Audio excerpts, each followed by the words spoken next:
जय सिया राम।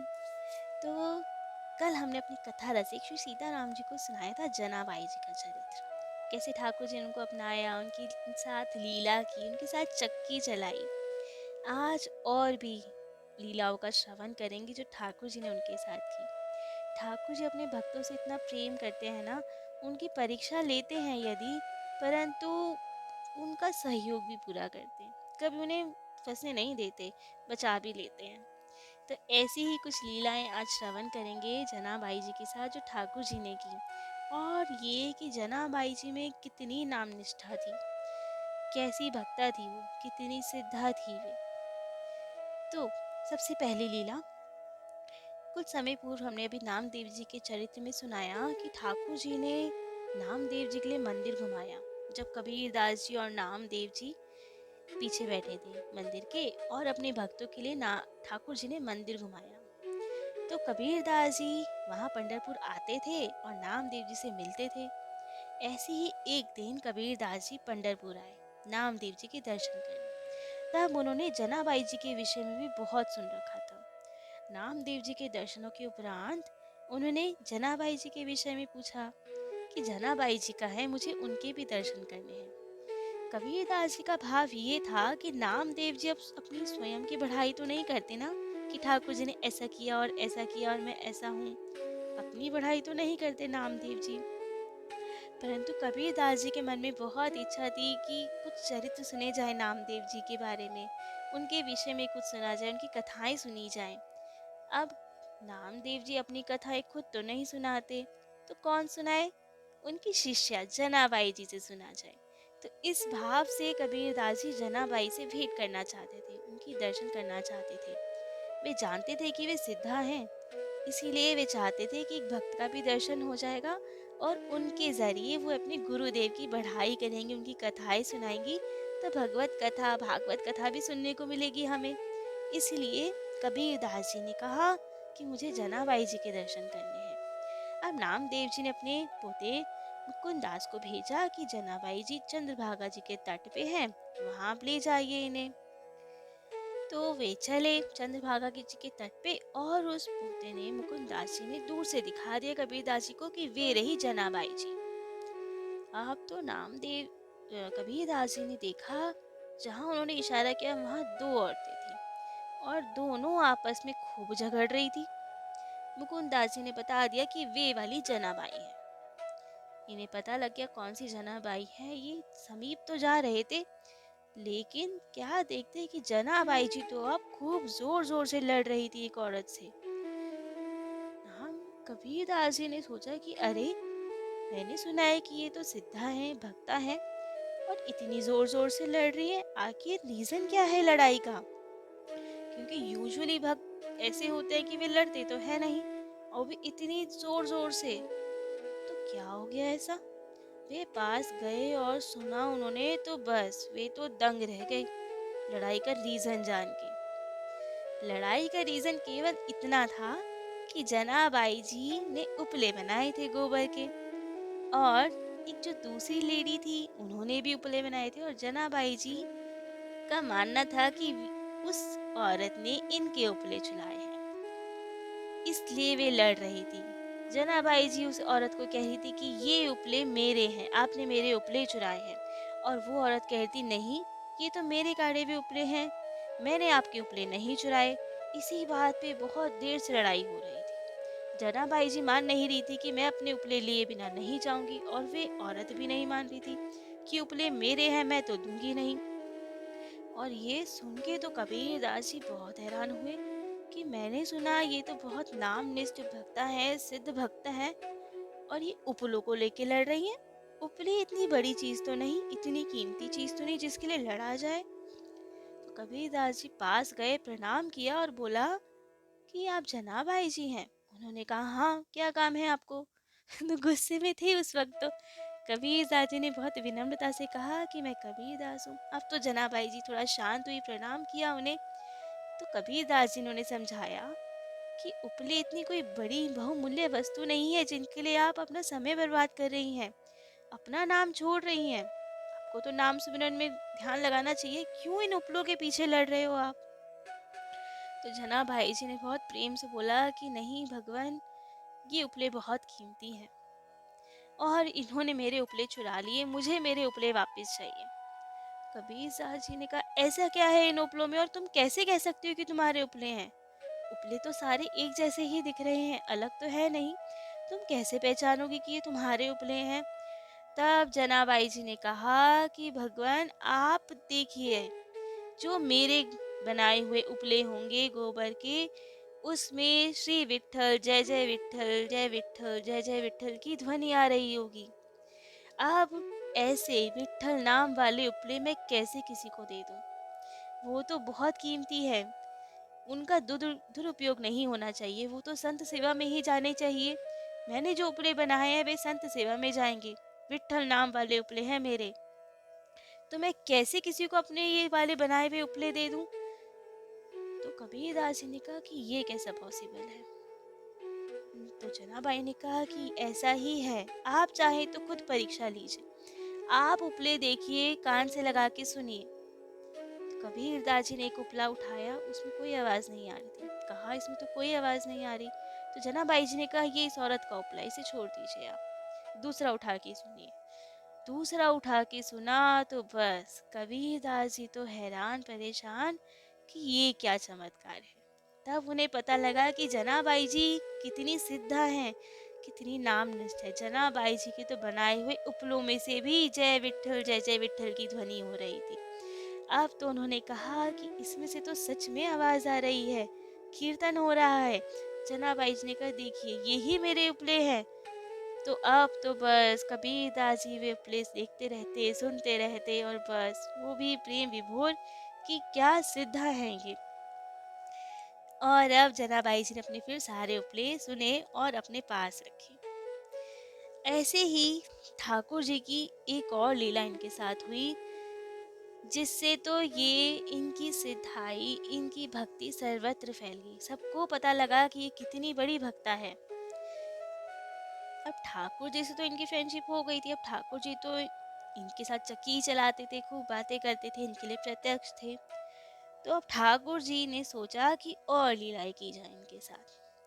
जब ये छोटी थी तो नामदेव जी के घर पे ही रहती थी, परंतु अब जब ये बड़ी हो गई तो इनके लिए एक अलग कुटिया बनवा दी गई। नामदेव जी तो स्वयं ही अपनी अलग कुटिया में रहते थे, उनका परिवार अलग कुटिया में रहता था और इनके लिए भी एक अलग कुटिया छवा दी गई, जिससे कि ये भी आराम से शांति पूर्वक अपना भजन कर सके।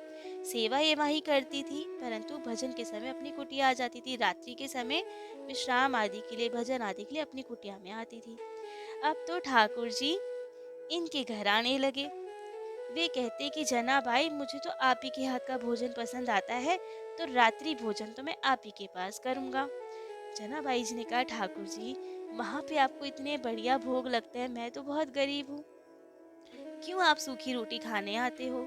वहीं पे 56 भोग आरोगी। परंतु ठाकुर जी तो कहाँ मानने वाले हैं। उन्होंने कहा नहीं, मुझे तो आप ही के हाथ की चाहे कैसी रोटी खिलाओ, मैं तो यही भोजन किया करूँगा। अब तो ठाकुर जी का ये नित्य नियम बन गया। संध्या में ही आरती के बाद आ जाते जनाबाई जी के पास, यही भोजन आदि पाते। तो जनाबाई जी भी अब क्या करती, जब ठाकुर जी मानना ही नहीं है उन्हें, अब वे भी ठाकुर जी को भोग लगाती, प्रत्यक्ष उन्हें भोजन करवाती। फिर ठाकुर जी चले जाते और वहां पे अब उनके आभूषण आदि मंगल करके फिर उन्हें शयन करवाया जाता। अब तो ठाकुर जी का मन जनाबाई जी में इतना लग गया कि एक दिन ठाकुर जी आए जब भोजन करने, जना भाई जी ने भोजन आदि करवाए और कहा कि जय जय प्रस्थान कीजिए, अब तो शयन का समय हो रहा है आपके। ठाकुर जी तो ऐसे बैठे और बोले, जना भाई तुम कैसी हो, तुम्हें बिल्कुल दया नहीं आती मुझ पर। जना भाई जी ने कहा अरे इन्हें क्या हो गया, ऐसा क्यों बोल रहे हैं? तो उन्होंने कहा जय जय क्या बात हो गई? तो ठाकुर जी ने कहा इतनी रात हो गई, मैंने इतनी सारी ज्वेलरी पहन रखी है, तुम्हें मेरे से बिल्कुल भी प्यार नहीं है। तुम मुझे इतनी रात को अंधेरे में इतनी दूर भेज दोगे मंदिर, तुम्हें डर नहीं लगता? अब तो जनाबाई जी मुस्कुराए कि अरे इन्हें इन्हें किससे डर, ऐसे दिखा रहे कितना डरते हैं जैसे कि लोगों से। तो जनाबाई जी ने कहा अरे ठाकुर जी आपको किस बात की चिंता? कह रही नहीं, तुम्हें तो मुझसे प्यार ही नहीं है, मेरी चिंता ही नहीं है, इतनी रात को मुझे वापस भेजोगी तुम मंदिर? जनाबाई जी ने कहा कि जय जय, यहाँ पे कोई सुविधाएं नहीं है, यहाँ आप कैसे शयन करेंगे? ना यहाँ गद्दा है, ना तकिया है, ना तो कंबल ही है, ठंड हो रही है, आपको ठंड लगेगी। परंतु ठाकुर जी कहाँ मानने वाले, उन्होंने कहा मैं तो यहीं शयन करूंगा। जब वे माने ही नहीं तो अब क्या करती जनाबाई जी। ठीक है, ठाकुर जी की सारी ज्वेलरी हटा के रखी, उनका मुकुट हटाया और अब खाट में सीधा किया खाट को और कहा ठीक है प्रभु, विश्राम कीजिए। अब ठाकुर जी को तो ठंड लगे, तो अब जो जनाबाई जी की ही जो कमलिया थी, श्री विट्ठल जैसे विट्ठल उसमें लिखा हुआ था, फटी पुरानी थी, पर क्या करती, अब उनके पास वही था सिर्फ एक, तो वही ठाकुर जी को उड़ा दिया जिससे उन्हें ठंड ना लगे और शयन करवा दिया। अब तो ये भी रोज का सिलसिला हो गया, अब ठाकुर जी तो जाए ही ना शयन करने, अब तो वे यहीं भोजन पाते और यहीं शयन करते। सुबह मंगला से पहले जल्दी से जग जाते, अपनी सारी ज्वेलरी पहनते, उठाते और ले जाते भागकर मंदिर और वहां पधरा देते, जिससे किसी को पता ना चले कि मैं कहीं जाता हूँ। अब तो यही उनका काम। परंतु अब ठाकुर जी की लीला तो क्या ही कह सकते हैं कोई। एक बार ठाकुर जी आए, भोजन आदि पाया, चूल्टी उतार के रखी, शयन करा। मंगला से पहले जग भी गए, परंतु अपनी ज्वेलरी पीताम्बर वहीं भूल आए और वही जनाबाई जी की कमलिया ओढ़े ही मंदिर भाग गए। अब तो पुजारी जी ने जैसे ही पट खोले मंगला आरती के लिए तो देखा ये क्या, ठाकुर जी के आभूषण नहीं मंदिर में, ठाकुर जी का इतना बेशकीमती पीताम्बरी नहीं, और ठाकुर जी ये क्या मैला कुचला सा कुछ ओढ़ के खड़े हुए, ये क्या हो गया। अब तो सड़े बड़े घबराए कि ऐसा कौन सा चोर आ गया, सब कुछ ले गया ठाकुर जी का। सब जगह ढूंढ मच गई, कहीं कुछ ना मिला, केवल एक वो कमलिया कि कमलिया किसकी है। तब तो सबने ध्यान दिया कि ये तो जनाबाई उड़ती है, अर्थात जनाबाई गर्भगृह में आ गई और ठाकुर जी की चूड़ी ले गई सारी और ये उड़ा गई। सबको बहुत गुस्सा आया। अब ब्राह्मणों में थोड़ा सा उस वक्त अभिमान था कि जनाबाई जी एक तो स्त्री हैं, ऊपर से चतुर के गर्भगृह में तो वैसे ही किसी को प्रवेश की अनुमति नहीं थी, और वो भी इनको, नामदेव जी से, जनाबाई जी से, वैसे भी वहाँ के लोग उस समय बहुत ईर्ष्या करते थे क्योंकि इनकी प्रसिद्धि बहुत हो रही थी। ये भक्त हृदय थे और भक्त की खुशबू तो हर जगह जाती है, तो इसलिए इनकी प्रसिद्धि से, इनकी साथ जो लीला होती थी, जो सब लोग इनसे इतना प्यार करते थे, उन सब से वहाँ के लोगों को, ब्राह्मणों को और जो ऊंचे स्थान पे थे सबको ईर्ष्या होती थी। तो अब ईर्ष्यावश इन्होंने सोचा कि अब तो इन्हें कठोर से कठोर दंड मिलेगा, क्योंकि जनाबाई जी ने गर्भगृह में प्रवेश किया है, सबूत है हमारे पास, उनकी कमलिया यहीं रह गई। तो कमलिया मतलब जो वो ओढ़ती थी, उनकी लोई, वो। अब तो सबने तय कर लिया, पंचायत बैठी और यही नतीजा निकला कि इन्हें कठोर से कठोर दंड दिया जाएगा। ऐसा वैसा दंड नहीं, मृत्यु दंड दिया जाएगा। जनाबाई जी गर्भगृह में कैसे प्रवेश कर लिया, हमारा इतना पुराना मंदिर, सतयुग का मंदिर, और इन्होंने दूषित कर दिया गर्भगृह में जाके। तो अब तय हो गया कि जनाबाई जी को सूली पे लटकाया जाएगा। पुराने जमाने में फांसी की सजा नहीं होती थी, वो तो अंग्रेज और ये सब लेकर आए। पहले मृत्युदंड भी बहुत कठोर होते थे, बहुत सारे टाइप के होते थे, और उसमें से एक था सूली पे लटकाना।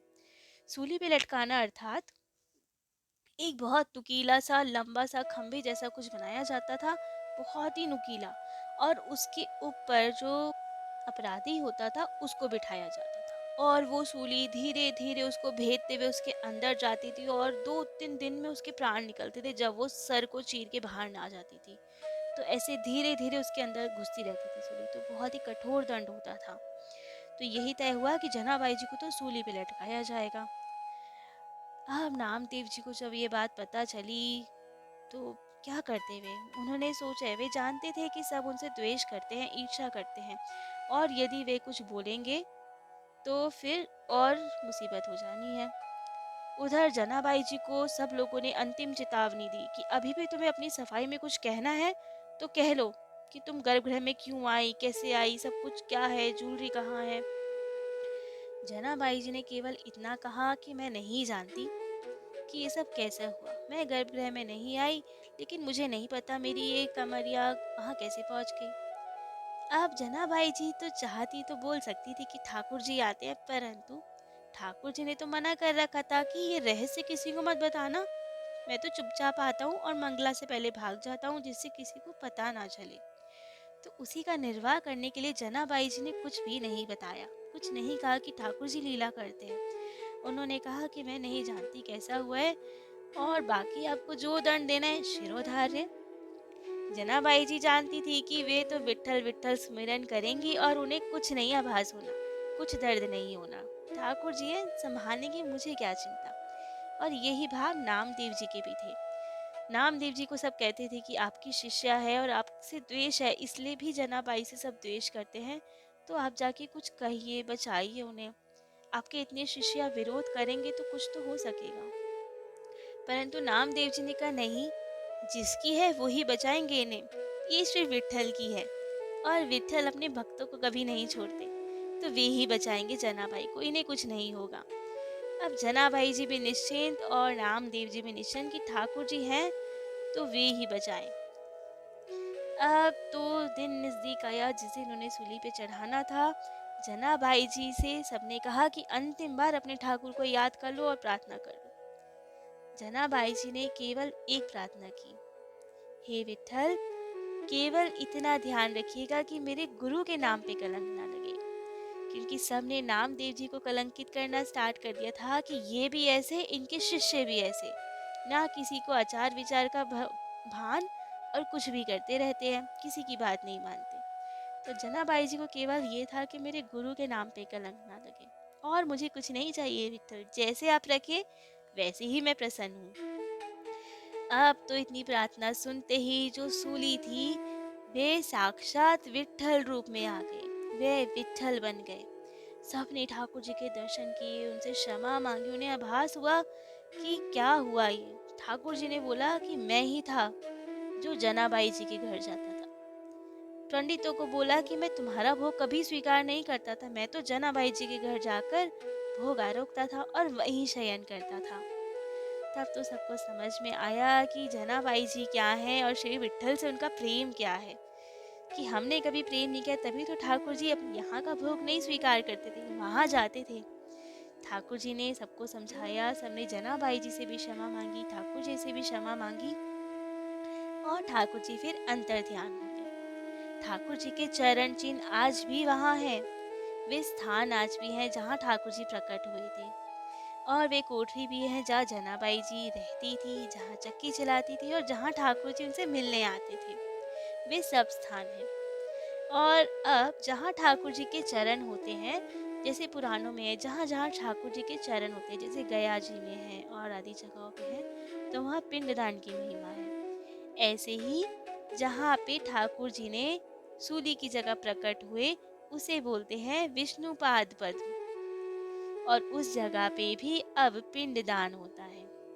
अभी कभी कई संतों ने वहाँ पे प्रश्न भी किया कि ये स्थान तो पौराणिक में नहीं है, क्योंकि जनाबाई जी तो कलयुग की भक्त है, तो पुराण में वर्णन कहाँ से मिलेगा इस स्थान का कि यहाँ पे पिंडदान क्यों होता है, क्योंकि पौराणिक स्थान तो है नहीं।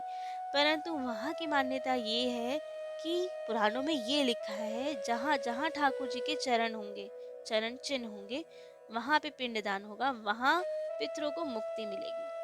क्योंकि मुक्ति का एक साधन केवल ठाकुर जी के चरण है। जीवों को मुक्ति तो केवल उनके चरणों में ही मिलती है। तो धरती पे जहाँ उनके चरण होते हैं, वहीं पे ये सारी क्रियाएं होती है। तो इसलिए चंद्रभागा नदी के वे तट पर जहाँ पे ठाकुर जी के चरण चिन्ह है, वहाँ पे भी अब पिंडादि कर्म होने लगा। अब जनाबाई जी की प्रसिद्धि, उनकी नाम निष्ठा सब जगह व्याप्त थी, और इन्होंने ठाकुर जी की ओर कैसे गमन किया ये हमने पिछली कथा में सुना ही था। जब नामदेव जी ठाकुर जी के पास जा रहे थे, तब जनाबाई जी ने भी उनसे कहा कि बाप जी, मुझे मत छोड़ के जाइएगा, मुझे भी तो ले जाइए। तो तब नामदेव जी, उनके 14 परिवार वाले जितने गए थे, उसमें जनाबाई जी भी थी।